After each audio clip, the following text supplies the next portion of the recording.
Yes, we know you missed us. We are live. We are back in action, attacking those speakers from the field to the bleachers. This is the Power 32 podcast.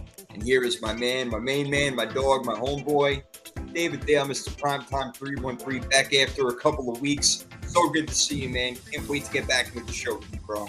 Yeah, great to be back, man. And before we start, I'd like to dedicate this show to my son Alante, who passed away suddenly and unfortunately a couple weeks ago. We had the service this past Friday. Wife and I are taking it one day at a time. We got a lot of love and support. Man, there had to be held 200-300 people at the service. But yeah, it was a tragic thing, man. And my wife and I are taking it one day at a time. My daughter, my brother-in-law, we're all, just trying to pull through. But, thank everybody for all the love. You in particular, my man, you were there for me, through it all. And I appreciate that. This is a brotherhood here on the Power 32 podcast. So you guys out there, guys and gals out there, think that we're just co-hosts. You guys have no idea. We've gotten real close over the last few months. And I appreciate all your love and support. My wife, Yana, as well. My daughter, Elijah, brother-in-law, Robert. Man, we appreciate all the support from you, Prophet. So you helped us pull through this, man, in your own special way. Appreciate it. Well, I really appreciate that, man. That means a lot to me. Knowing, what happened is so tragic. I can't even believe it. When I got the text from you that day, my heart dropped. It just dropped all the way down to the bottom of my feet. I could not even believe what I was seeing. And yeah, just talking to you, bro, it's been unbelievably hard for you. I can't even imagine how difficult this is. Nobody should ever go through what you're going through. No parent should ever lose a child. But the only thing I could think of is that God did it for a reason, and that's what we're going to go with because we believe in that. And let's just hope that he's in a better place, guiding others, doing what's right, doing God's work. Absolutely. That's what he did. A lot of lives, man, and the service just kind of proved that with all the people, all the stories, all the love and support, from the people that were there. And just, man, it was a special time. As difficult it was, it made us feel a little bit better to know that he's the best son, that a mom and dad could ask for. And just gone too soon, but I know he's up there shining down, and I know he's tuned into the Power 32 podcast right now. Got a nice little huddle of people around him, so we're gonna go ahead and rock and roll. I like that. Well, let's try to make him proud then, huh? Absolutely. Was he a Lion fan like you? He was actually. He was actually a very big Lions fan, but he was a huge Drew Brees fan. Loved Drew Brees. He was we played Madden. I don't know, since he was little, and he would always pick the Saints. He just had this thing for Drew Brees, man, and he was a run and gun style offense. He just, in the beginning, he'd kind of get at me, and over the years, it kind of, it was I kind of got away from a little bit, but he was a huge Lions fan, loved himself some Drew Brees, big NFL guy. But yeah, he's up there right now, and I know he's pulling for his Lions and he's pulling for his Saints. Unfortunately, he's pulling for the Saints, but maybe somebody up there showed them some love. Let's see. All right. Well, hey, let's go Steve-O Supremo. 49. Born on Sherman's podcast. Kendrick Bourne has been lighting it up for the 49ers, man. I don't know how much you've checked this out, but he was a Niner. He went over to New England to play with Mac Jones. Now, Mac Jones, obviously quarterback in the 49ers. And Kendrick Bourne, man, he is lighting it up. And maybe that's because there's nobody else to throw to. But, I mean, regardless, he's doing this thing, man. It's pretty unbelievable. So, yeah, we got that going on. 49ers somehow 4-2. Kyle Shanahan may be the front runner for Coach of the Year. I don't know. Very interesting. But, yeah, we got a lot to talk about. We appreciate you guys in the chat as always. You guys make the show go and flow, and we love you for it. So we'll keep it rocking over here. And, yeah, let's start the show, man. So we got some stuff to get to. You know what we always do. Start off the show. Absolutely. All right. This could either be a very nice night for me to start with, or it can be pretty embarrassing either way. But well, you're not going to be embarrassed. It's not an embarrassing type of question, but it's It's a tough one, but I think that you could get it. I think that if you narrowed it down, let's see. All right, here you go. NFL trivia to start off Power 32 podcast as always. Which team has the worst winning percentage in NFL history?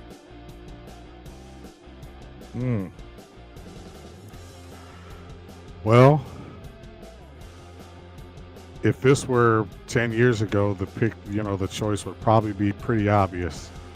But a couple of those teams have really kind of done their thing over the years and kind of rebounded. Teams like Tampa Bay, teams like Detroit kind of rebounded from being like laughing stocks of the league to, perennial playoff contenders and whatnot. But if I'm gonna go out on a limb right now, I'm going to say, and I'm probably going to be wrong on this, I'm going to say the Tennessee Titans. Oh, that is a really good guess there. I checked out the list, and you know what? You talked yourself out of it. You said Tampa Bay. It is Tampa Bay. And I knew I should have said them, but I'm thinking to myself, okay, the years that they had since they went to the Super Bowl, they've actually been kind of, thinking maybe they caught up to 500 or a little bit better, but yeah, there I go again, talking myself out of it, out of an answer, but it's all good. So what's their percentage? You got that? Oh, you know what? I don't even have it. I should have got that for you. I should have got that, but I'm guessing it's somewhere below 500 if they're the worst. They were bad for a lot of years, man. I think like their first 25 years or so in existence, they were bad. Yeah, they didn't win a game for like their first 25 games or something like that when they entered the league in the 70s. I mean, just god awful. But yeah, no, that's a tough question right there. Nobody really knows that one. You just kind of have to guesstimate it right there. But you mentioned the Titans, and they're just a freaking landfill, man. It is awful. They are just like a pile of crap laying in the middle of nowhere. Fired their head coach, Brian Callahan, after just six games into this season. Last year, he only won 3 games. I mean, right move, not the right move. You just got a rookie quarterback to come in there. Now you're going to change things around again. Should they have waited, or do you think that this was the right time? Get him out of town and start over because you're going nowhere. Honestly, I'm going to go against the grain, Prophet. I think they should have waited. I think, because now what you're doing is you're kind of doing what the Bears did with Caleb. You're putting him in situations where now he's going to already be on his second coach, in his rookie year, offensive coordinator, all that other good stuff. Baker Mayfield went through the same thing. There's a few other quarterbacks out there that kind of went through that. But if I was Tennessee, I think the biggest thing that they thought they would be better on offense. Brian Callahan was an offensive coach. And I think they thought that they might have been a little bit better. But the thing that I think surprises me, and it might surprise you as well, is that when I, think about the Titans, I usually think about a fairly good defense, but they're giving up almost 27 points a game. So when you're giving up that, that many points, and your offense is lethargic and anemic as it is, and you have a rookie quarterback, it was a recipe for disaster going into this season. But I honestly thought that they'd give Callahan at least a full season with the rookie quarterback to kind of let him get his feet under him a little bit. But unfortunately, the NFL and college football, I'm not, I know you don't keep up a lot with that, but Penn State just fired James Franklin as well. And, so when you're not winning, you don't get these 3-4 year cushions anymore that they used to, when you and I were coming up. Coaches would get 3-4 years before they got a chance to turn it around, before firing was even an option. But unfortunately, Tennessee felt that they had to move in a different direction. And we'll see, will this light a spark under them? I don't know. I think already the season's too far gone. They're 1-5. I don't think it's going to make a difference who's coaching them this year. They're suffering right now with the growing pains of a rookie quarterback and a defense that's just really, really bad right now. Yeah, that's kind of why I agree with you. You should have just stuck with what you got until the end of the year. Let's see if things got better, give them a little chance, get Cam Ward a little bit better, get the coaches on the same page. But no, they didn't do that. They said, you know what, screw it. We're moving on. And they're moving up one of their assistant coaches, Mike McCarty or something like that. I forgot his name off the top of my head, but something, Mike McCoy. Mike McCoy. Yeah, Mike McCoy, right. So he's moving up. And look, it is what it is. Tennessee wasn't going anywhere anyway, but again, I agree with you. I don't think that was the right move. I don't know if you put this all on coaching. They have a poor roster. 4 team, and you got a rookie quarterback. So I don't know what more you want. Anyway, what do you think about your Jackson Darth Vader over there giving the Giants green light? Darth Vader, baby. Here's what's gonna happen, and a lot of people are gonna fall into this as we say, what's up to be it Barons. I'm assuming that's at Barons. Yeah, let's throw this up Trade, real quick. Trade Josh Allen. Oh, here we go with the fantasy talk already. Trade Josh Allen, Javonte, and Kupp for Mahomes and Jonathan Taylor. Well, happened at Barons. You're looking at a guy that has Javonte Adams and Tay Williams and Josh Allen on his team right now. There's no way I'm trading either one of those. Not even for Patrick Mahomes. Jonathan Taylor has been exploding over the last few weeks. It's a tough call, but I personally would stand pat right now. I think you get more. I think you get more out of Josh Allen in the long run than Patrick Mahomes. You're getting more out of Jonathan Taylor than Javonte. And as far as Josh Allen, yeah, he's probably going to put more points than Mahomes. And then you throw Kupp in there, who hasn't done too much. That's a fairly even trade. I don't think it's terrible. If you have good wide receivers, then I might actually take that trade right there. I might take that. So I don't know. Maybe I disagree with you on that one, Prime. That's not a bad trade right there. Well, Jonathan Taylor's leading the league in rushing right now. Yeah. Colts don't look like they're going to stop, for anything. Patrick Mahomes is getting Rashee Rice back. Could start lighting it up. I don't know, man. That's a pretty decent deal. Yeah, I'm not 100% against it, but I think what's bothering me right now is the last couple weeks with Josh Allen. Josh Allen kind of cost me a victory in the fantasy league last night because Drake London, who my opponent, it was Drake London versus Josh Allen, and on any other Sunday, Monday, you would take Josh Allen in that matchup all day long. It didn't happen for me. And, Josh Allen for the second week in a row kind of let me down a little bit. But, Jonathan Taylor, I think he's got like 600 yards rushing. Javonte Williams is right there with like 460 yards rushing. It may be a fairly even trade on paper, but I wouldn't trade him right now. However, I do like your philosophy, Prophet, about, if you have good receivers, if you can take that hit and, if your receiving core and your tight ends and whatnot are above average, then yeah, you can make that trade. I personally wouldn't do it, but I wouldn't scream at somebody if they did. All right, now here, yeah, not a bad trade though, right there. I like that. All right, interesting. Yeah, keep those coming. We love the fantasy things, but Jackson Dart, gotta love the way that he's playing. Man, he's rejuvenated, re-energized his team. He's a lot of fun to watch. Is he a throwing machine? No, but I think that he can get there in time, and I do believe they just got the right coach in Brian Daboll to move him along, and just maybe, Jackson Dart has saved Brian Daboll's job for a little bit longer. We'll see this for a couple of weeks, and then the Giants will come back down to earth. I'm shocked that they just dominated Philly the way that they did. Yeah, man. They took it to Philly the way that the Lions took it to the Ravens last week, and a lot of people weren't expecting that. But we do know that Brian Daboll has a history of success with mobile quarterbacks, as proven with Josh Allen. Cam Scatterboo is, everything that we hoped he would be on the ground. I think you're going to miss Malik Neighbors. That's still going to hurt you in the long run. Sure. But for now, it's one of those things where you just sit back and enjoy the ride. You see where it goes. And like you said, maybe Daboll's job's saved for a few more weeks, but I can still see them potentially moving on in another direction if this thing goes any farther south than it already is. I would not be surprised at all. Well, if they do, they want to go another offensive coach. That would be the way to go. Off the top of my head, I'm not sure. Josh McDaniels, would his name come back around again? I don't know. Maybe not for a head coach. I'd rather keep Daboll. Yeah. I'd rather just keep Daboll. Oh, man. The Cowboys, bro. I mean, look, we said it before the year started. Dak Prescott, MVP, put your money on it. If they had a winning record right now and that defense is any good, Prescott would be right there with the MVP conversation. Well, the problem with Dallas is their defense. They're giving up 30 points a game, and horrible.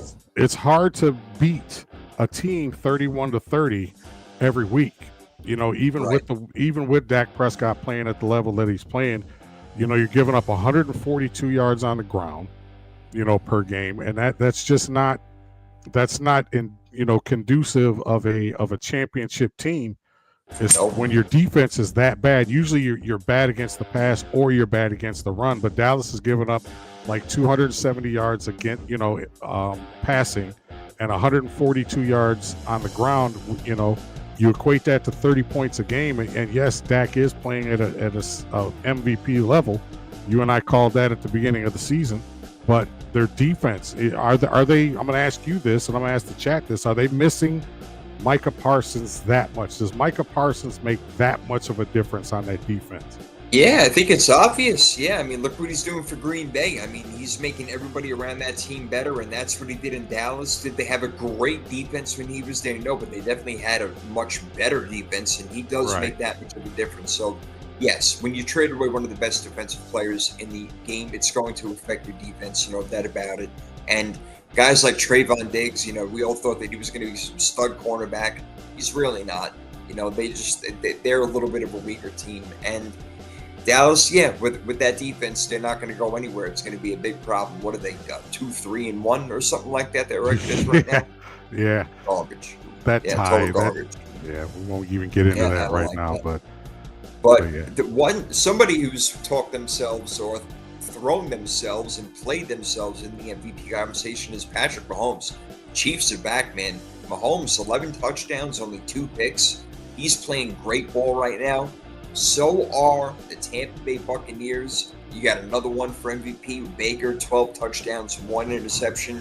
Mahomes, Baker, maybe your 2 top guys for MVP right now?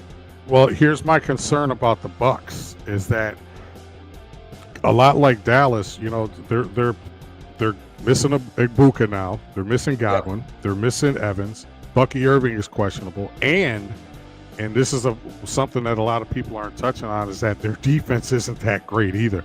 They're giving up like 25 points a game as well. So it's all things being equal. Right now, I would probably take Baker Mayfield simply because you kind of brought me around on the Bake Show the last couple of years. I was always a fan, but now I'm turning into like a super fan. This guy he's just winning.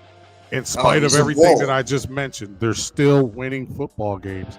This will be a good test for them this week as they, battle it out with the Detroit Lions on Monday Night Football, and we'll get to our picks later.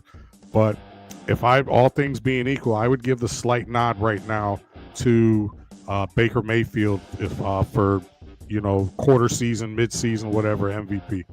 Yeah, he's the front runner right now, no doubt about it. Maybe the top 3 guys that we mentioned all having really good years this year. I was trying to go through my top 10 teams in the league, and I got stuck at 1 prime. I'm not even sure who the best team in the league is right now. I mean, I'll tell you who.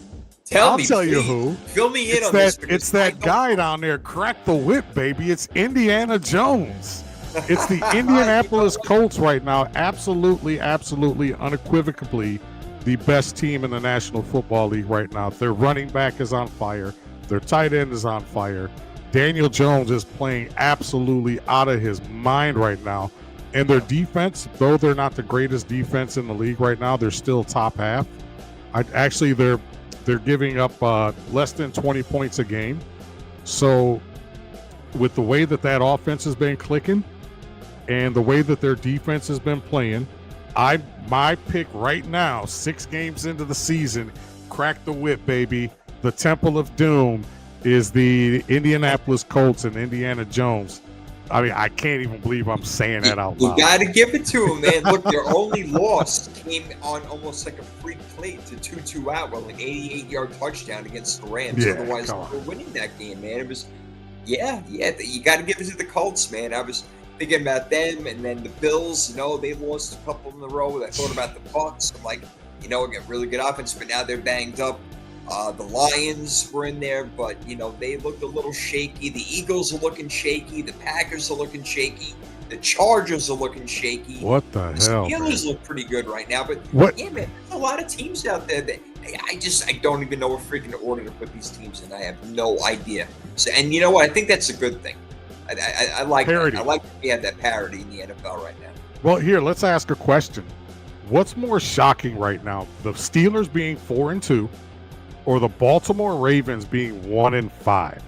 And you and I said this at the beginning of the season. I won't put words in your mouth, but I know that I did.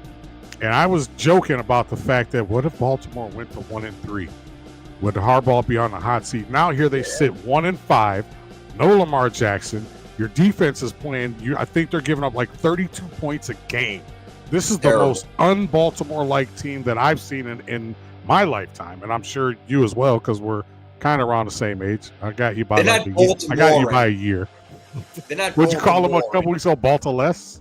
Yeah, they're Balta-less. That's exactly what they are. What's more shocking? I mean, the Steelers right now, and they're not doing it. They're not blowing people out of the water. They're just winning football games. Which is more shocking to you? I am absolutely shocked the Ravens are 1-5 right now. I can see the Steelers being at 4-1 now. When I went over their schedule, I was like, it's not a crazy schedule. They can do well. Did I see 4-1? No, I'm not going to lie to you. But 1-5 for the Ravens, not in a million years. And it's because of their defense predominantly, and Lamar Jackson not playing well in certain situations, the offensive line not being there, Derrick Henry fumbling the ball. It's a major combination of a whole lot of things, and I am shocked that the Ravens are 1-5. I don't see any way they get back to being a playoff team this year. I think it's done. Over. Well, here's my conundrum. And I'm sure some people who've been watching and listening will call me out. I picked Baltimore and the Rams to go to the Super Bowl. So at what point of the season am I allowed to change that Super Bowl pick? Because it would take an absolute miracle for them. I mean, to go on they'd have to go on an 11-game winning streak to get to like 12-5 and get a number 1 seed, number 2 seed. They're in bad shape right now. So we pose the question: where does Harbaugh? If Harbaugh doesn't fix this, do they give him the benefit of the doubt for all the years of success, or do they just move on? Kind of like what we thought would happen if the Steelers had a bad year this year with Tomlin. Or do they give him a pass because Lamar Jackson has been hurt and they had a run of a few bad games? John Harbaugh is one of those guys I want to say is unfireable, because I do believe that he is. Because, look, at some point, you got to take this, one of the best rosters in the entire league. You got to at least get to the damn Super Bowl, and they're really not even getting close to getting to the division round, and they're out. So the Ravens right now, just a total shocker of how bad they're playing. And John Harbaugh, I do believe that he should be on the hot seat, but I do also believe that, like you said, all the years passed and his Super Bowl win, which, look, guys, it's already 12, 13 years ago. But the fact that Lamar Jackson, if he doesn't come back healthy and play well, then, yeah, we can really be talking about this at the end of the year. You're going to have to ignite something new into that team, and maybe having an offensive-minded head coach may be the way to go with Lamar Jackson. It's insane. I mean, and their best game of the season was a 41-40 loss against the Bills in Week 1. And since then, they got their butts handed to them by the Lions. They scored 3 points this past week against the Rams. The Texans lit them up for 44. The Chiefs lit them up for 37. I mean, this defense, I mean, we're and I can't believe I'm saying this about the Ravens, Prophet. This is potentially an historically bad defense, and we're not talking about the Lions or the Packers or the Jets. We're talking about the Baltimore Ravens, whose whole is their tell defense. me why the Ravens even went to go get Cooper Rush. What went through their minds thinking, oh yeah, this is going to be our backup quarterback if Lamar Jackson goes down? Like, Cooper Rush, what the hell? Okay, yeah, nice, 3 points. I know the Rams got a good defense, but you got to have a bit of showing that at home. And David McNew over here, 4214, saying the Ravens could have an O-line, Ravens O-line. Oh, no, come on, not another 49er fan. Would you guys just grow these guys on trees? I think you're recruiting these guys to come to the show. What's up, McNew? Nice to have you on the show, my man. Lines on this one, what the hell, man? Well, they got a game coming up, but before we get to our games, we got Big Deal or No Deal, baby. I'm ready for it. Big Deal or No Deal. This is the segment where I pose different scenarios to Prophet, and Prophet tells me and the fans, is it a big deal or is it no deal? We're going to start off with your San Francisco 49ers, and this is a two-parter. This is a two-parter. Mac Jones was sacked 6 times this past week. Yeah. So are you detecting any offensive line issues there? And you lost your best defensive player for the year. Yep. You lost, and Fred Warner, dislocated ankle, broken ankle. He's gone for the year. The 49ers, are sitting 4-2 right now? 4-2. So how does this, is this a big deal or no deal as they try to get back to prominence that their offensive line is showing issues, and now your best player on defense is gone for the year? The offensive line has problems. Trent Williams is not what he used to be. He's pushing, 37 years old right now. You got guys that nobody knows like Connor Colby and Jake Brendel at center. Colton McKivitz is a pretty decent right tackle, but overall, they're not great at protecting, and they're really not great at run blocking either. If you see Christian McCaffrey is getting hit within a yard or two of the line of scrimmage every time, so they're really not doing a good job, and it's a good thing that Mac Jones and Brock Purdy have been athletic enough to escape the pocket and make plays. But no, they're not going to be able to sustain this. Christian McCaffrey is on pace to have over 400 touches this year, which is absolutely ridiculous. It's insane. They use him too much, but that's because Ricky Pearsall's been out. Juwan Jennings has been out. He just came back this week. They've been using Marquez Valdez-Scantling and DeMarcus Robinson. Oh, Jesus. I mean, every time I hear that name, I can't believe that guy's still in the league. It's unreal. So, no, it's definitely a big deal because now you lose your quarterback on defense in Fred Warner. You already lost Nick Bosa. He's gone. And now Fred Warner, dude, they're in big trouble. They have guys on defense again that you never heard of.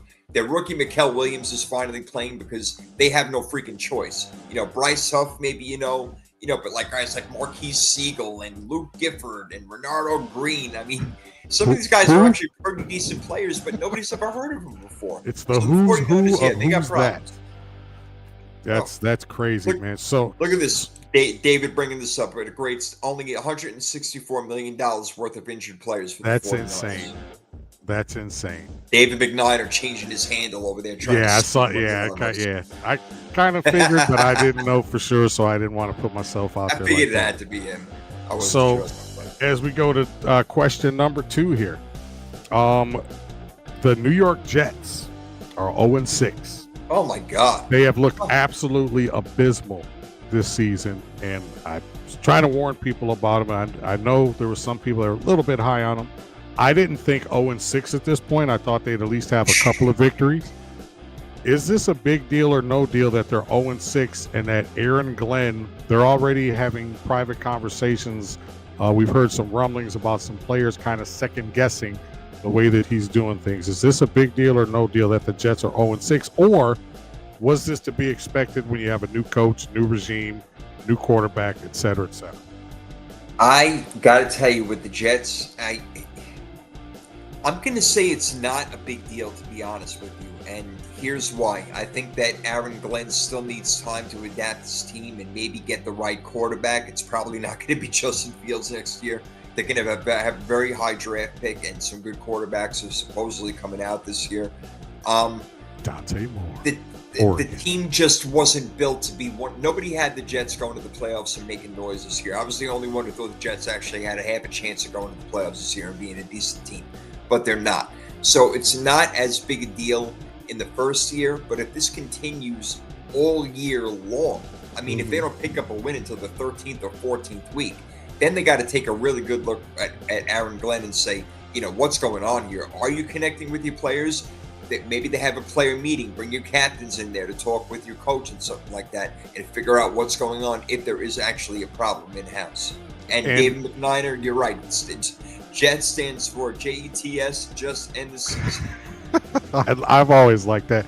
And a quick add-on to the Jets' woes, Aaron Glenn came in as a highly touted defensive coach. And guess what they're doing right now? They're giving up 28 points a game. No good. So when the guy that you brought in is a specialty on one side of the ball, and that side of the ball is failing as miserably as the Jets defense right now, and you're 0-6, and kind of like what we alluded to with the Titans, the biggest difference being with the Titans got a rookie quarterback. This to me we could see Aaron Glenn fired at the end of the season if this thing doesn't turn around. You heard it's possible. It's possible. You know, it's not likely that they would, but I mean, if you're going to win 1 or 2 games the entire year, then if you can find another coach out there, a hot coach that's coming around or something like that, and no name is coming to my mind right now. I don't think Bill Belichick is coming back to the NFL, and I highly doubt that he would want to coach the New York Jets. Bill Parcells, anyone? Abandoned them once. He already abandoned them once, so that ain't gonna happen. And I don't want to turn this into a Jet show, but you mentioned the hot name. 6 months ago, Aaron Glenn was the. So now what do you do? Do you position off of him? I think they'll give a second year at least. I don't know if he will give Justin Fields a second year. I think they go after somebody like Dante Moore or out of Oregon. Oregon, go Ducks. Even though they lost. You love your Oregon quarterbacks, baby. I do. And maybe Lenoris Sellers or maybe Carson Beck, Cade Klubnik out of Clemson. There's a nice array of quarterbacks, but just as it sits right now, man, I can't believe the Jets are giving their defense as bad as it is when you come in with one of the best defensive coordinators over the last few years. So anyway, maybe even a quarterback now. Maybe even Mac Jones finds his way back to the AFC. Jameis Winston. Oh boy, that would be. Man, that guy likes to have fun. He would be a lot of fun at a party, Jameis Winston, man. I bet. Let's see. Number 3, our Buffalo Bills preseason MVP pick, Josh Allen, lost 2 in a row. Is this a big deal or no deal? Because I'm seeing some inadequacies on offense that I'm not accustomed to seeing with the Buffalo Bills. I still say they don't have a true game-breaking number 1 receiver. And I think James Cook can only do so much. Josh Allen can only do so much. They do have a good tight end combo with Knox and Kincaid, but they need a game-breaking type wide receiver. Is it a big deal or no deal that they've lost 2 in a row and they're not looking offensively like the Buffalo Bills that we're accustomed to seeing? I think it's a big deal more because of the defense, to be honest with you. They're the part of the team that's really having problems right now. I mean, they were letting the Saints score. They let the Falcons put up points on them last night. Bijan Robinson ran all over the place. I mean, he's a great running back, but guy had his way. And Buffalo has a hard time stopping the run as it is. Now you're missing Dalton Kincaid. All right, Keon Coleman hasn't really stepped up the way he wanted to. I like Khalil Shakir a lot. He's one of the best yak guys in the entire league. Yards after catch. Absolutely. But you don't have a lot of weapons, like you said. You have good backs, in Gabe Davis, and of course James Cook is your number 1 guy. But you got to be careful with his carries and his touches. Maybe you want to set up a couple of more screens for him out of the backfield. Get a little more creative on offense. But if anything, Prime, I'm really worried about that defense, man. I don't know if they can hold up. But it's a good thing that Josh Allen is Josh Allen, and he's got that Superman cape on. Yeah, and I think one of the biggest things that shocked me, again, Sean McDermott being a defensive coach, they're giving up 156 yards a game on the ground. They're only giving up 167 through the air, which just goes to show you that you can give up minimal passing yards. Like I say, $167. But if your opponent's run numbers are inflated, 156 yards a game, you're gonna have a hard time winning. And you hit it best. You hit the nail right on the head. Their offense is predictable. I see pass rush getting to Josh Allen that I'm not used to seeing. I'm seeing the dink and the dunk. I don't see the deep shots downfield. I see a very uncharacteristic Buffalo Bills offense. However, they did have a 4-game cushion. They won their first 4 in a row, so they lost a couple. They still got a cushion, but I think, we talked about the season, those the Fighting Vrabels are right on their heels, and actually they're in first place right now because they beat them. They beat him. Yeah, because they beat him. I wonder if something's wrong with Josh Allen because he's not running the ball like he used to. I mean, he would run the ball for 50, 60 yards a game right now. Now he's not getting more than maybe 25, 30 if he's lucky, and that's on a couple of carries. I don't know. Maybe I'm worried about him a little bit. I'm not sure if there's something wrong or if they tell him not to run the ball as much, but I don't know. It's a little sneaky right there. But all right, so we got our big deal, no deal in there. Yes, sir. You always got good questions, Prime.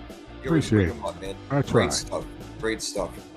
All right, on the year so far, We're about to get into our picks. We got a whole week 7 already. God, it makes me want to cry. Jesus. It's going by too freaking fast. Stop. Just chill out.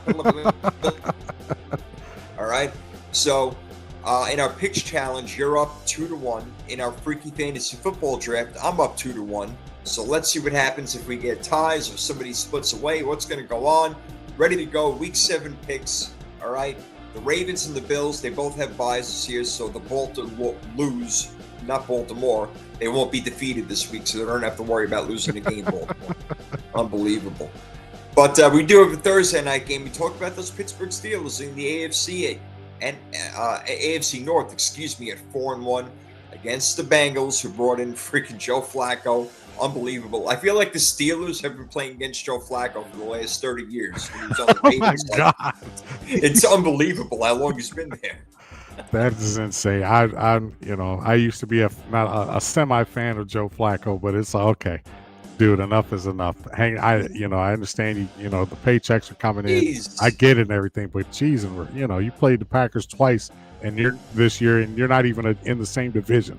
That kind of tells you all you need to know. But really, the Bengals are desperate, man. The Bengals are absolutely. This is probably you talk about disappointments.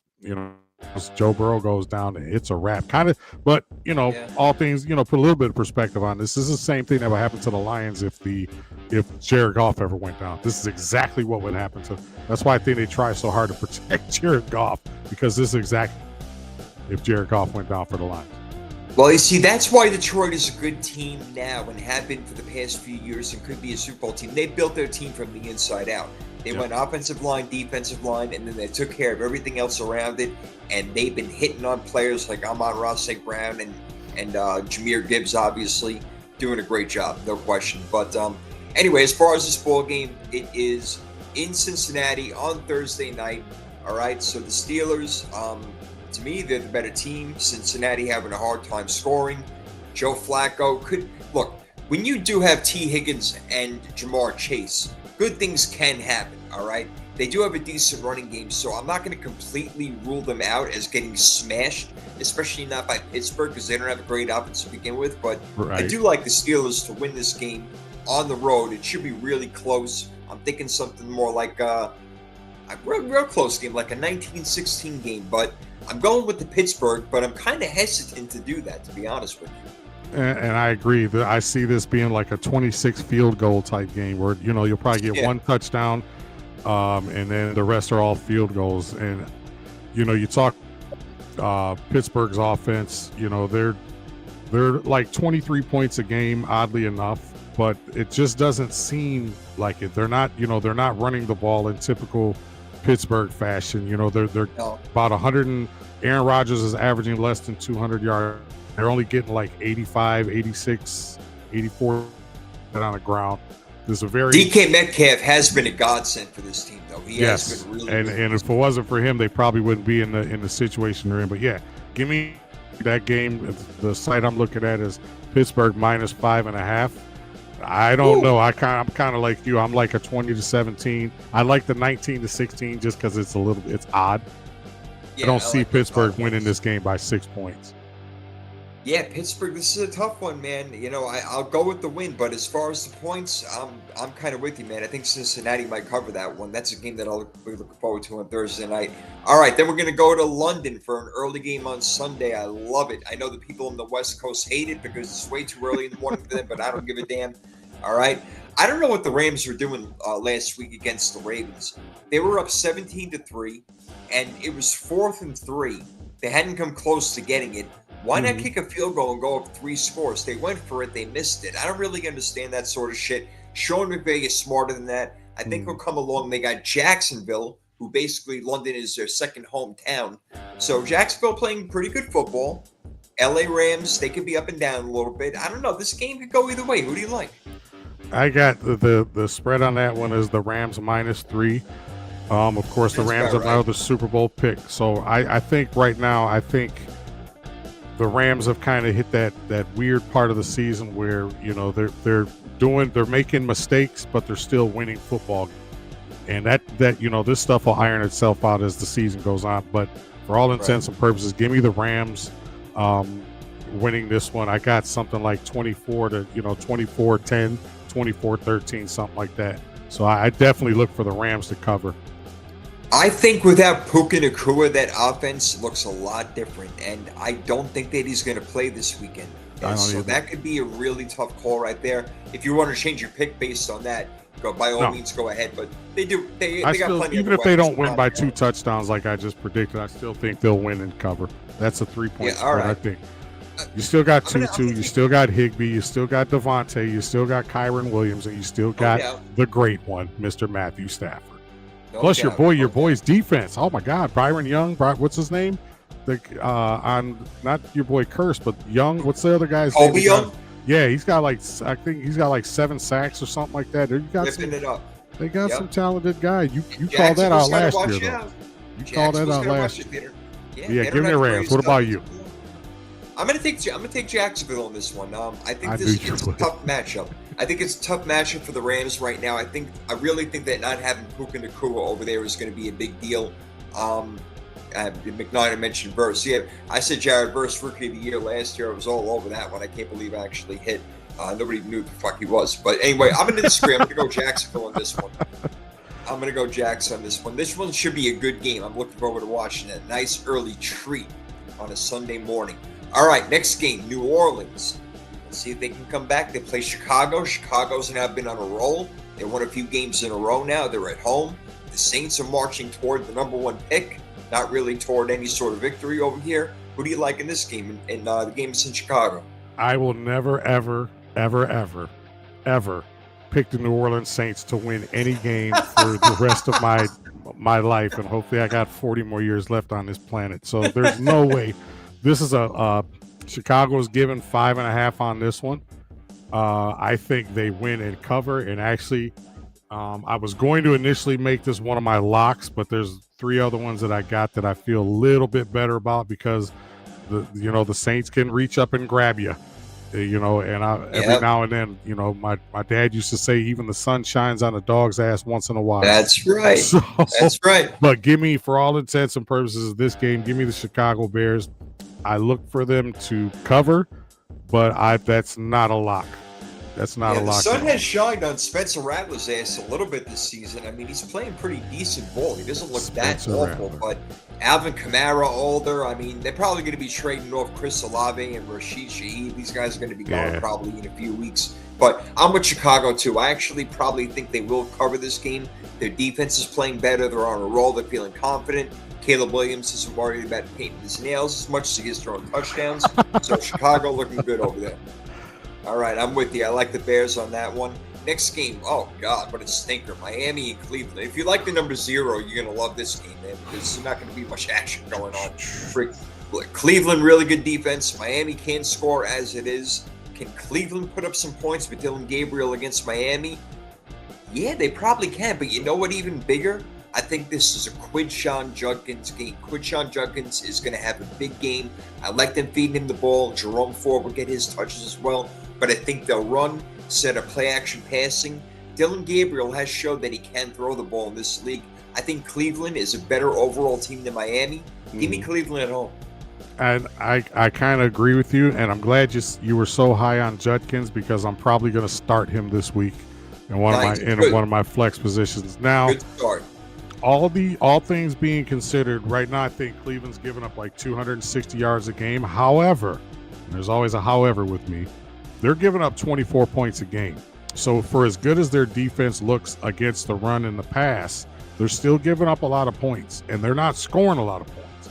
So I will still take them at home against the Dolphins, who, man, they can't get out of their own way. There's the issues with Tua this week and talking. It looks bad.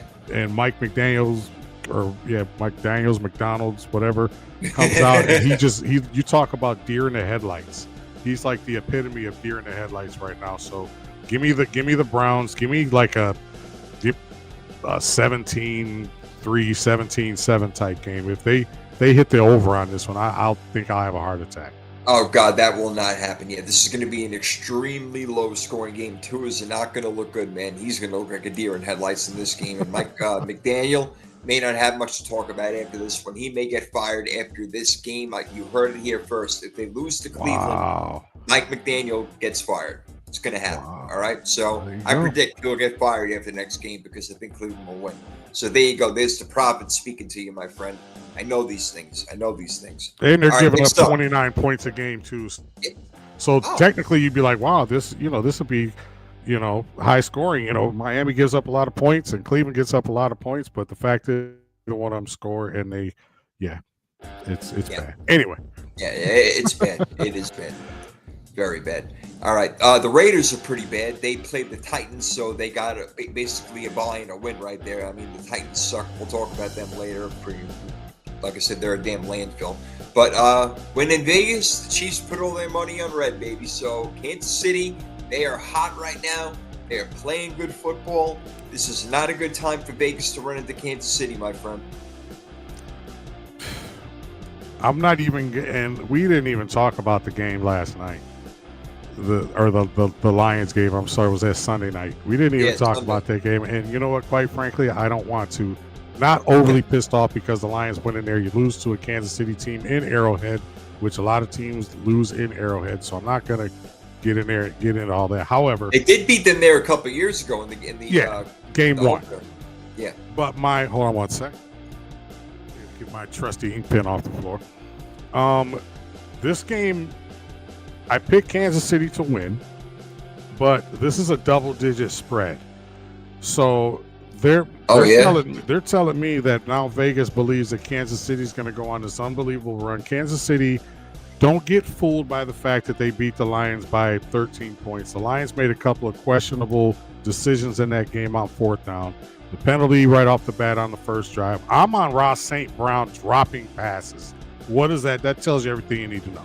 Yeah. I still think they did lose to Jacksonville the week before on Monday night. Yeah, also, and that's why I'm saying. Don't start betting the farm on Kansas City yet. Maybe to win, but when I'm looking at this 11.5 point spread, I don't see that happening. But I'll take Kansas City in the win. And the Raiders usually playing pretty tough, so I'm kind of with you on that one over there. But no, I'll take Kansas City, but I'm not going to be betting that game. I don't think it. If I do, it might be the Raiders. Next one. All right, the Carson Wentz ball over here, facing one of the 6 former teams. We got Philly and Minnesota. All right, so the Vikings are hosting this game. Philly, I don't really know what to say, man. I'm not sure what they are right now. Are they going to take a slide like they did a couple of years ago? Or are they going to come back and come strong? This is a game that they should win in Minnesota. Minnesota's not whole right now. Both of their quarterbacks are hurt. That's Carson Wentz and J.J. McCarthy. McCarthy may come back this week. But Minnesota not playing their best football. Neither is Philadelphia. But I think that Philadelphia gets back to what they do best, and that's running the football. Saquon Barkley should have his first big game of the year. I don't think he's gone over 100 yet this year, Prime. I think that he does this week.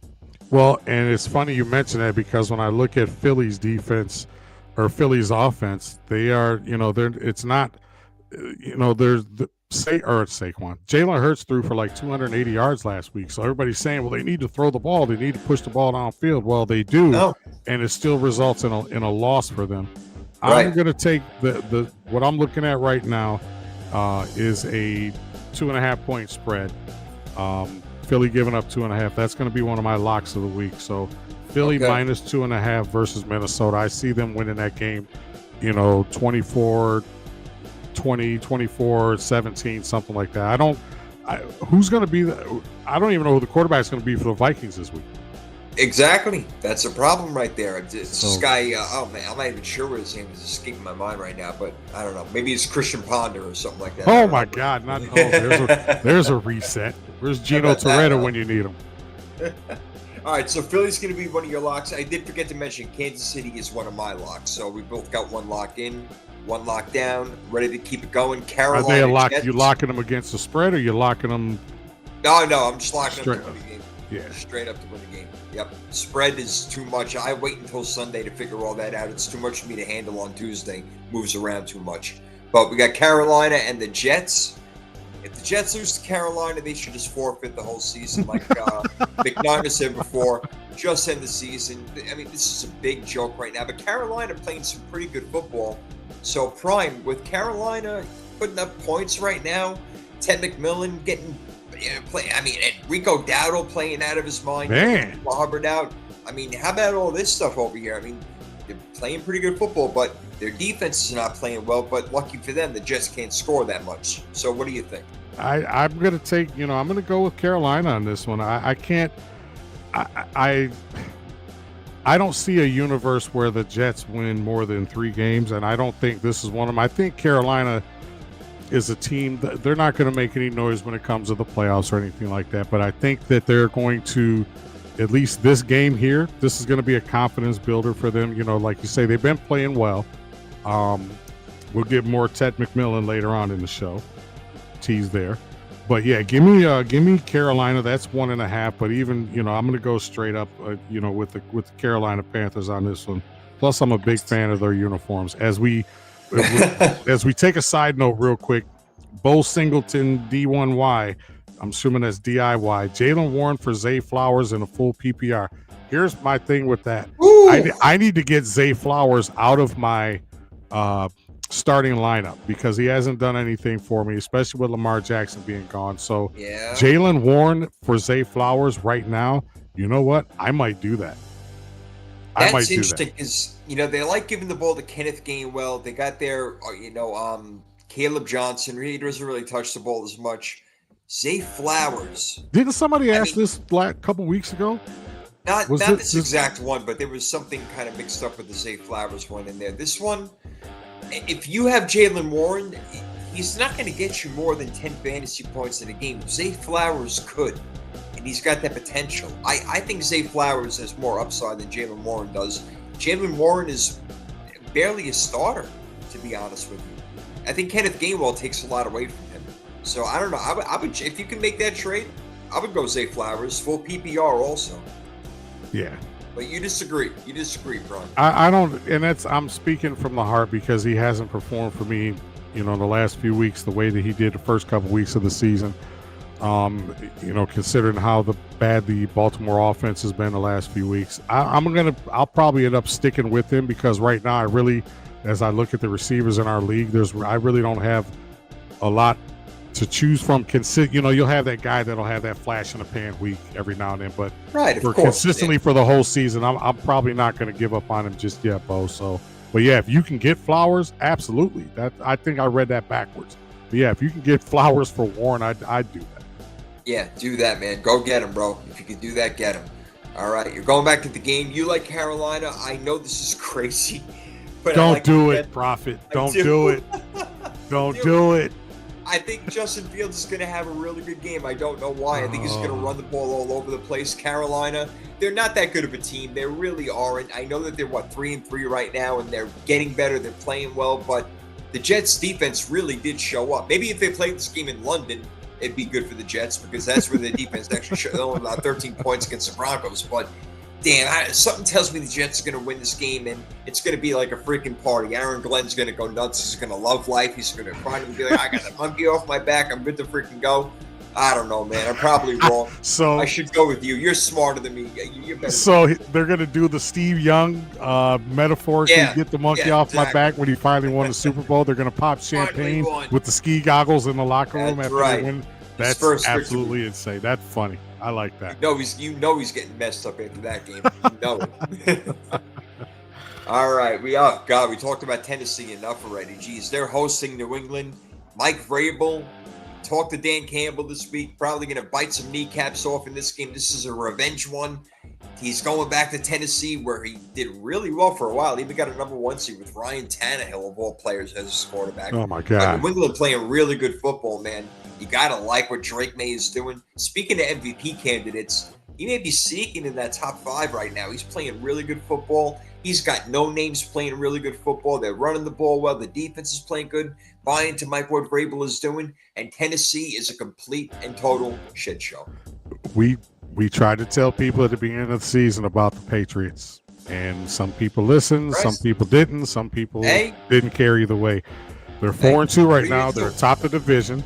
There's no way in hell. This is a lock. This is one of my locks. There's no way in hell. There's no way in hell Vrabel goes into Tennessee, back at the scene of the crime, and loses this game. It's -7, but if you're going straight up, this is probably as easy as a lock. This is like a lock with no key. The key is gone. You don't know where the key is, and you can't open it. This is an absolute lock. Yeah, I like what you and I were talking about the Patriots beginning of the season, off season, all that good stuff. They're coming around now, and Drake May. We tried to tell people, tried to tell you guys. You're gonna start listening to this on this show. Start listening. We know what we're talking about. Sometime we may know what we're talking about. We're here all week, ladies and gentlemen. Try to stay.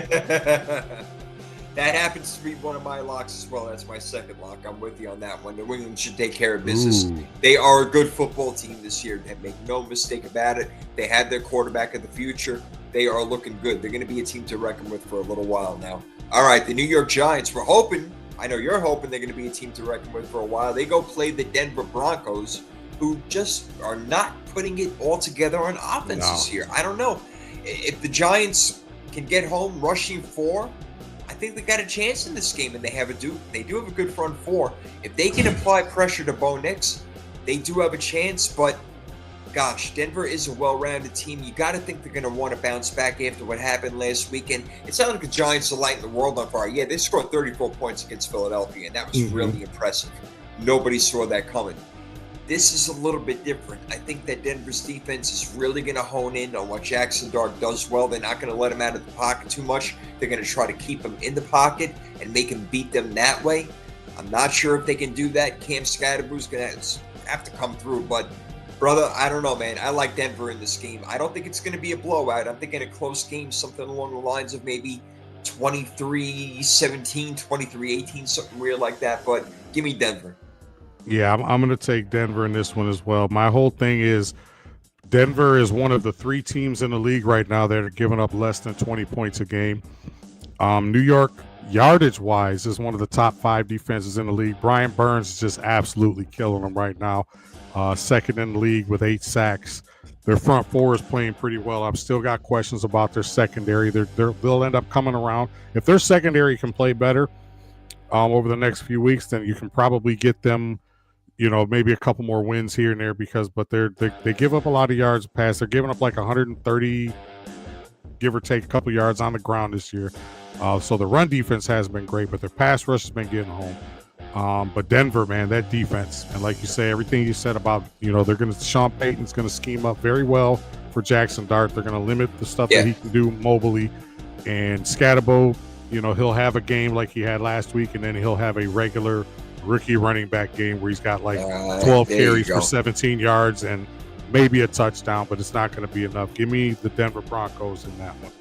All right, so we are in agreement on that one. We like Denver. We got a fantasy question over here. Quarterback waiver help. Aaron Rodgers, J.J. McCarthy, or Jackson Dart.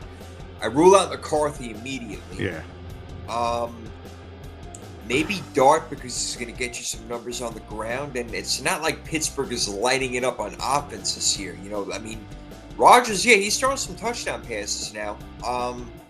Who would you take? Would it be Rodgers or Dart? What do you think? You know what? Lord forgive me. I would probably take Aaron Rodgers simply because I don't trust Cincinnati's defense. And I can see Aaron Rodgers having a 250-yard, 2-3 touchdown type of game, whereas Jackson Dart's still trying to find himself. He's going to rely on a lot on his legs, but as you and I just mentioned, I think Denver's going to scheme that out of him. This will be the game right here that Jackson Dart will probably be forced to throw the ball more than we've seen.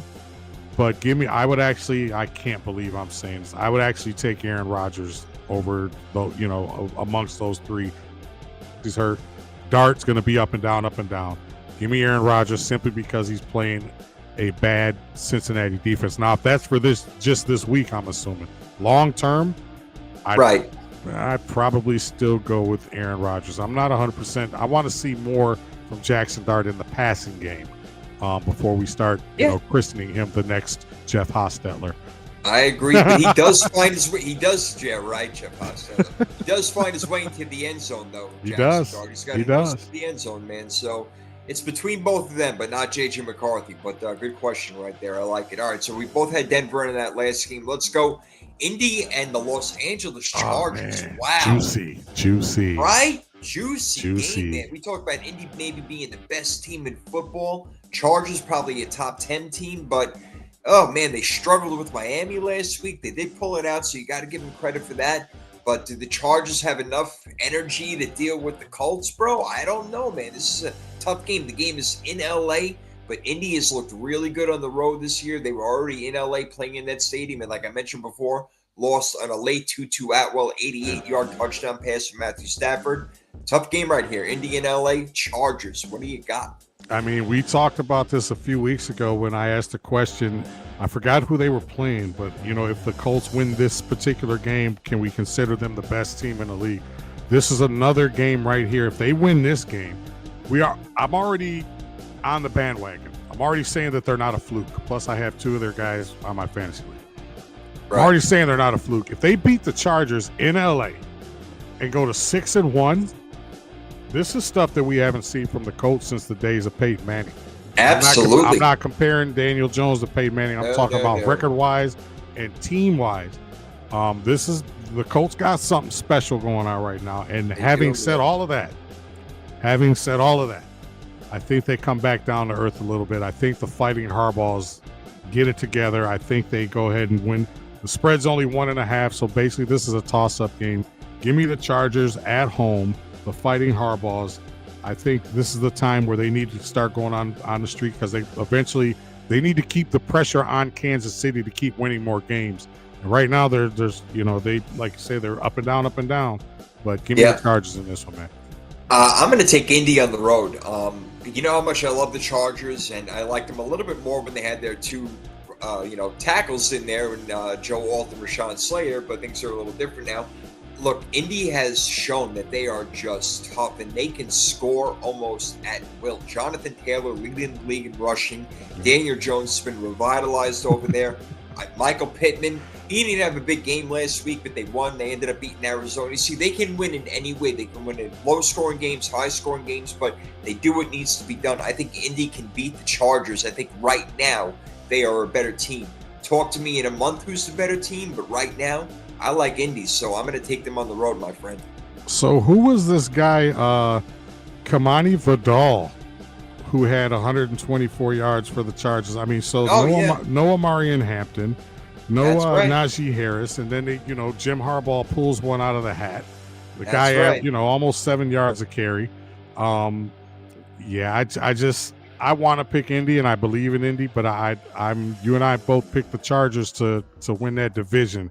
And it's got to start right now. They got to keep the pressure on Kansas City. So that's why I picked the Chargers. Gotcha. I'm with you all the way, brother. Yep, that Kansas City, man. They are coming back, brother. Watch out. All right, next game. Green Bay versus Arizona. Arizona falling apart. Jacoby Brissett looks like a better quarterback than Kyler Murray right now. Unbelievable. Come on. He's on his 39th team. And he just keeps going and going, Jacoby Brissett. Unbelievable. I don't know. Is it time to bench, trade, release Kyler Murray? Is it time to give up on him? I'm not saying Jacoby Brissett is the answer, but right? I mean, come on. I don't know what's going on over here. Green Bay on the road. Is it that big of a deal? I don't know, but well, they're a touchdown, 6.5 point favorite. 6.5 are the Packers. That's a decent amount of points. I'm not. Let me answer your Kyler Murray question. Yes. I think it's time for the Cardinals. You've given him, what's this, his 7th year? I think so. Yeah. You've given him several different types of rosters. You've given him a defensive-heavy roster. You've given him an offensive-heavy roster. For some reason, and we talked about this, with the most polarizing team in the league. You talk about something that you can't figure out. It's like when you first got a Rubik's Cube. And you're like, what the hell is this? And some people figured it out, like my little sister Angie figured it out in like 4 days. And really? My dumbass, I still have one probably sitting on the shelf somewhere that I have not figured out in, years. So I don't know, man, but I think it's time. You can still get something for him via trade. You can still get a nice little haul, a couple good players. I agree. But I do believe it's time to move. It's time to move on from him, man. It is. It's enough is enough. Maybe Cincinnati should have called them instead of Cleveland. There you go. Yeah, but having said all that, I'll take the Packers in this game. Yeah, I take the Packers too. I don't love it. I really don't love it, but I mean, the Packers should win this game. They are a better team. Run Josh Jacobs like crazy. He should have 125, 140 yards in this game. I think he'll have a really big game, no doubt. As we move on to Washington versus Dallas. The game is in Dallas. If Dallas wins, they'll have to break the single game scoring record because Washington is going to put up a ton of points on this team, Brian. Absolutely. We already talked earlier about how anemic the Cowboys defense is. Their offense is great, but you're giving up 30 points a game right now, and I think the Commanders are getting it. What's that? Jacory, Crockett, Cosby, Williams, Jackson? Yeah. What the hell's his name? This guy's got like 17, Maurice Jones, Drew, Evans. But they like to call him Bill. Right. My nickname. My name is He's got Bill. 17 freaking names. Now just call me Bill. That's yeah. Good. But yeah, I like actually, and Washington's a 2.5 point favorite in that game. It's hard picking against the Cowboys at home in a game like this, but I just think their defense is so bad. So this will probably be a game you definitely want to go on the over. But give me the Commanders, man. Give me the Commanders. Yeah, I'm gonna take the Commanders, and I'm gonna go like 31-28 type game. Yeah, I think I'm gonna lock them in. Actually, to be honest with you, I think that they should win this game. Like, really, no problem. That'll be my third lock. I'm gonna lock that one with you. Yeah, I know it's on the road, but the Commanders, they have plenty. I don't know if Terry McLaurin's going to be back. I don't think so yet, but I mean, they lost last night's game against Chicago. I understand that, and I was the one who said that the Commanders were not going to make the playoffs this year. I had them out. Well, I had Dallas in. Now it sounds kind of stupid, but I had Washington out. But I think they win this game. It will be a really good game, I actually believe, against Dallas. There'll be a lot of points scored. So if you like points, watch this game. If you love defense, do not watch it because you're making a right. Turn your heads. Turn your head away. All right, Sunday Night Football, Atlanta versus my San Francisco 49ers, who you brought up in Big Deal or No Deal. Atlanta, let me tell you something, bro. That was the best game I've seen Atlanta play since maybe the Matt Ryan days of 2016. They played a full, complete, flawless game, and Bijan Robinson is so freaking good. He's got to be in the MVP conversation. Hey, the guy's running away with the scrimmage, yards from scrimmage. Oh, yeah, he catches the ball like crazy. Oh, my God, did you see they were running end arounds with Bijan Robinson last? They were toying with the Bills. And Michael Penix, we talked about, maybe that Kirk Cousins coming in for a little bit a few weeks ago, maybe done something to him, whatever, but Atlanta's playing really good football. Kyle Pitts made a few catches. Drake London found the end zone. Atlanta, I still don't think they're going to win that division because I think Tampa Bay is that much better. However, going into this game, I have them beating your San Francisco 49ers. Again, this isn't a 2.5 point. They're a road or San Francisco in this one. But I just think right now, Atlanta, if they play a game like they played last night, shit, you can probably look at them one of the top 5-6 teams in the league.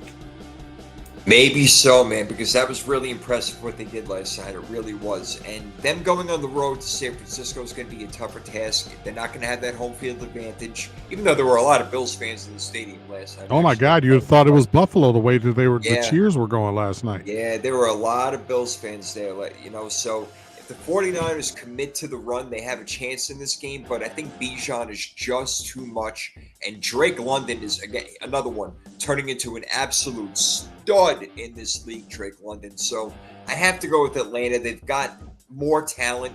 They should be able to take that on the road. Raheem Morris doing a really good job coaching that team. They're going to win the division over Tampa Bay? No, I still say no, but Atlanta maybe putting themselves in a playoff position. As we move on, we got 2 Monday Night Football games. I love that. This one is back-to-back, though. So we got one that starts at 7 o'clock and then another one at 10 o'clock. So the West Coast guys really get a good break on this one. Starting with Tampa Bay versus your Detroit Lions, man.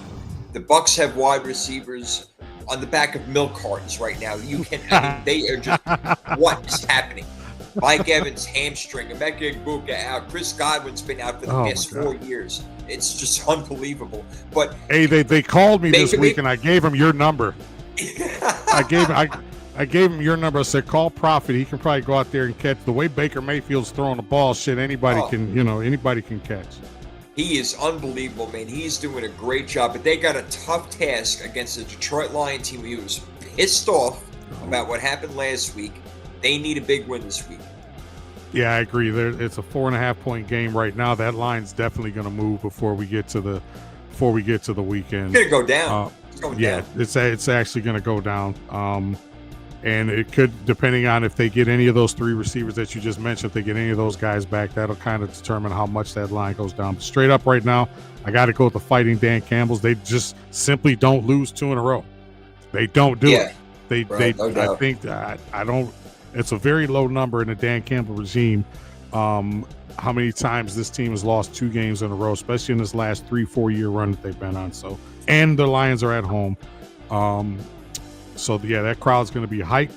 It's a Monday night game, and the Lions are really good in primetime. Jared Goff is exceptional in primetime games. I think he's only lost 1 game his entire career, 2 games now in his entire career in primetime. And he's officially a Lion. He played his 71st game as a Detroit Lion, as opposed to 69 games that he played with the LA Rams. So Jared Goff is officially a Detroit Lion.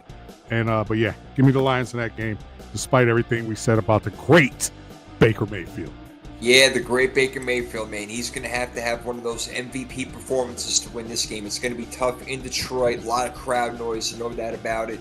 I do like Detroit in this game. These are two as equally matched teams as you can find right now in the NFC. But the fact that Detroit is home, I will take them. And Tampa's just a little bit too banged up right now. So, and look, there's no Bucky Irving either. Rashad White is a fine running back. Don't get me wrong, but Bucky Irving is on another level. He really is. So not having him is a problem. And to kind of move to your point about the receivers for the Bucs, the Lions are down like 5 defensive backs, including their 2 starting corners. They're down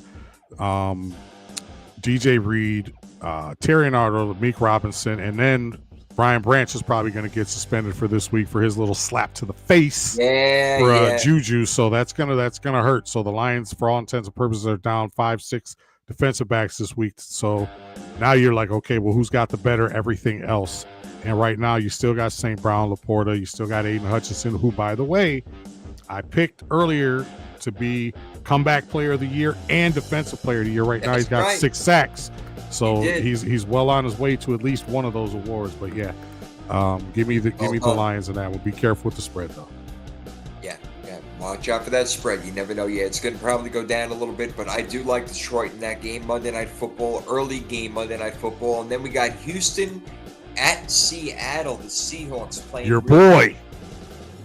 Yeah, my boy Sam Darnold. The ginger. I gotta give him credit.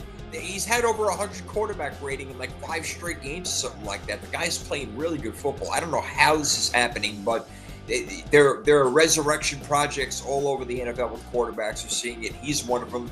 Reclamation project, whatever you want to call it. I don't have the right word in my head. But Sam Darnold doing his thing. Jackson Smith-Njigba is so good. He is one of the best wide receivers in the NFL. He really makes it happen out there. He can create separation on any cornerback. I can't wait to see him go up against Derek Stingley Jr. this on Monday Night Football.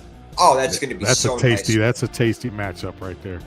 But I got to ask you, what kind of name is the Houston Texans? That's like calling like the Manhattan New Yorkers. They should have just went back to the Oilers. Right? Why not? They should have just went back to the Oilers, but the Titans, are in theory they are the Houston Oilers. I don't know, man. I've often wondered that myself, but yeah, that's funny. The Manhattan New Yorkers, the Detroit Michiganders. Yeah, right. Yeah, your boy. But speaking of which, your boy Njigba is like almost 700 yards through 6 games receiving. He's the deal, man. He's killing them. He's killing them right now. I'm waiting for somebody to accidentally put him on the waiver wire in our leagues. And that defense is playing really good, man. Yeah. I mean, look, they got it going on. I like Seattle in this game. Houston is getting better. They do have a really good defense, no doubt. Their offense is starting to score a little bit more, trying to find their rhythm a little bit. But I think Seattle's just too much. And they showed this weekend when they beat Jacksonville only letting them score like 12 points or something like that. Yeah. Yeah, give me Seattle, man. Monday night. Yeah, Seattle's giving up 19 points a game. They're the other team, one of the 3 teams I mentioned earlier that are giving up less than 20 points a game. And the big stat, this is something you never see from Seattle. They're only giving up like 79 yards a game on the ground. So that's huge. That's very, very, that's huge for a team that historically doesn't have a run defense, since the days of Cortez Kennedy. Showing my age a little bit there, but yeah, give me, I'm going to take the Seahawks. They're giving up 3.5 on that one. I'm going to take the Seahawks on that one simply because I don't believe in Sam Darnold, but I just like JSN so much. It's those Ohio State receivers, man. They're all over the place right now. They really are. You ain't kidding, man. They're bastards. all over the place. Remember when Michigan used to have like David Terrell and Mario Manningham and Amani Toomer, all these guys, but it's like now it's them suck eyes. Got to give props though. Got to give props. Got to say what's up over here. The Gamer Guy 9117. What does he got for us over here? So he says, my team is in such a bad place. He's got Hampton, Egbuka, oh God. QJ, he's got Bucky, Benson, just to name a few. Not fun this year for me. No, that is injuries, man. That's why when me and Prime were talking about it at the beginning of the year, when we were talking about fantasy football, like your starting lineup today is not your starting lineup tomorrow. It is going to change throughout the entire season. You maybe have 3 or 4 guys in there if you're lucky that stay the entire season. So you got to do some waiver wire magic, my friend. I like that. Waiver wire magic. Yeah, I feel bad for you, man, because that's especially when you got 2 guys on the same team that are injured, when you pick guys on the same team, and that's kind of the risk you run. I mean, anybody can get hurt at any time. You'll get these guys back, though. You're going to get Buka, Bucky, you'll get back. So, I mean, you're in a bad place now, no doubt about it, but you get it back. And speaking of fantasy, we got our freaky fantasy football draft going on right now, my friend. You ready for this? I'm ready for your ass this week. I got you. I got you. No doubt. Who gets first pick? I do. I got first pick, so you get the next 2. You know what? You're already going to pick. You're going to handcuff me. You're going to pick my guy. So I'm going to try. I got an alternate, so just in case. I got a few alternates myself. I made myself a nice list this week so I don't get screwed over by you. So for those of you guys who aren't familiar with the show, every week Jason and I pick wide receiver, quarterback, running back, tight end, and a defense, similar as you would on your normal fantasy league, but we just do it outside of our fantasy league. We pick one guy.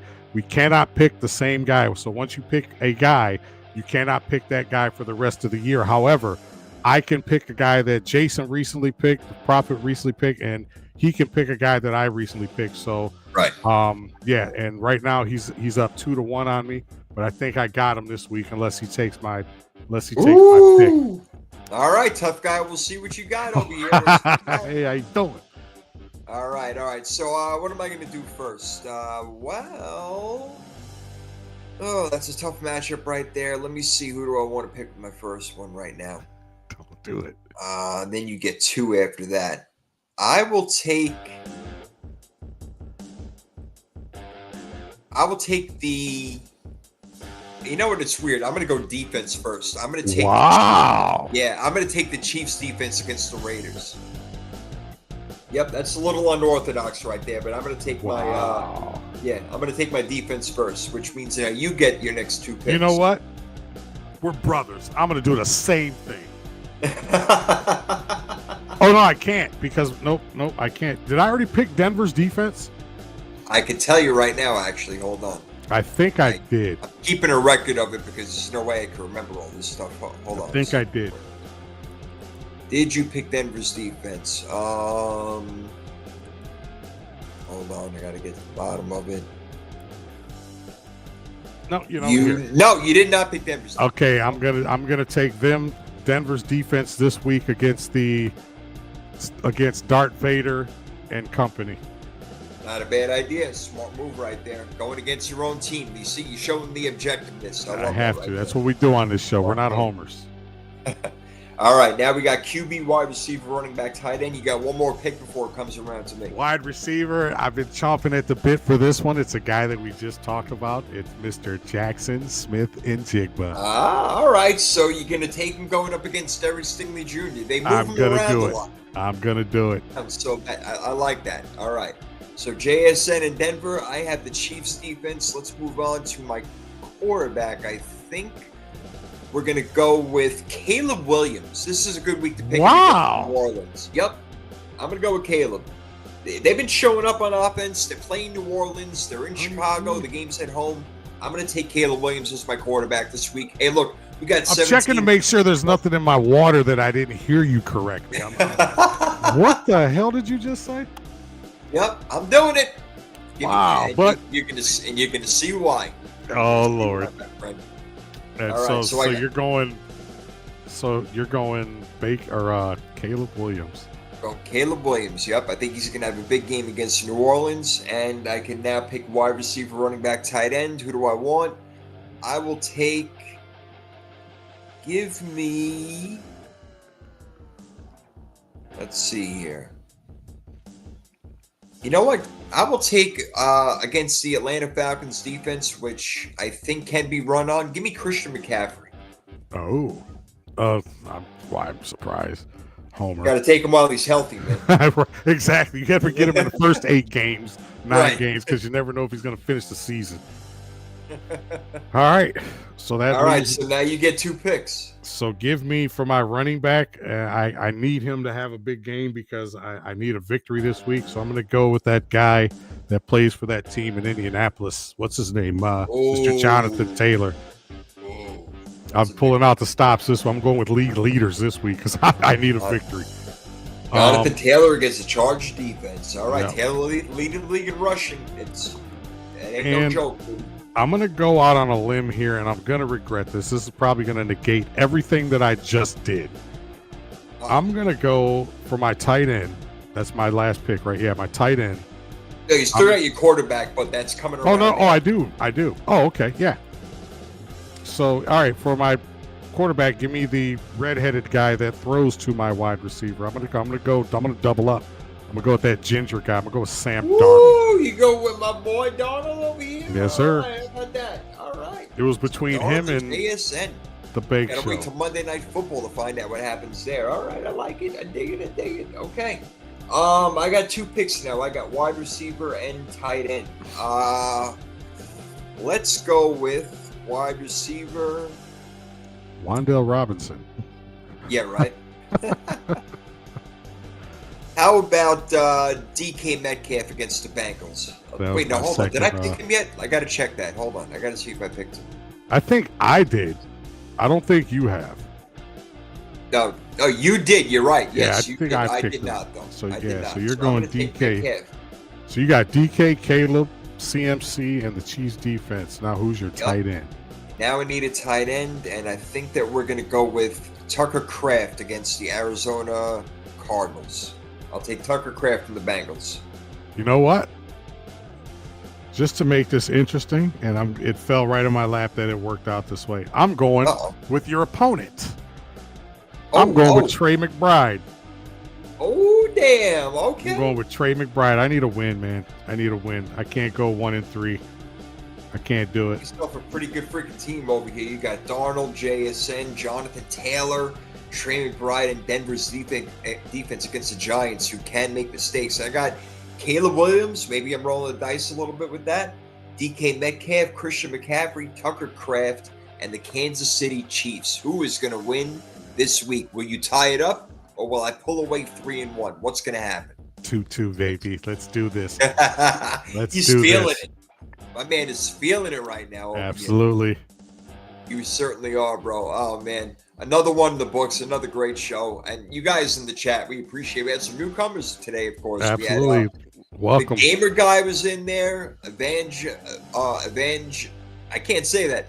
Avenge Littleman, is that how it's said? Bo Singleton. Evan Gittleman, maybe? Is that Evan is first? Yeah, Evan Gittleman, Bo Singleton. Evan Gittleman, oh, okay. All right. But you're a lot better reader than I am. Obviously, shout out to David McNew. Thanks for joining the show. Steve-O Supremo. Name. Steve-O Supremo, as always, at Barron's. Simon couldn't be with us tonight. He told me, called me when he's prior engagement. So, but he'll be back live with us, attacking the speakers next week. But yeah, thank all you guys for showing up and showing out. And so yeah, we appreciate it, guys.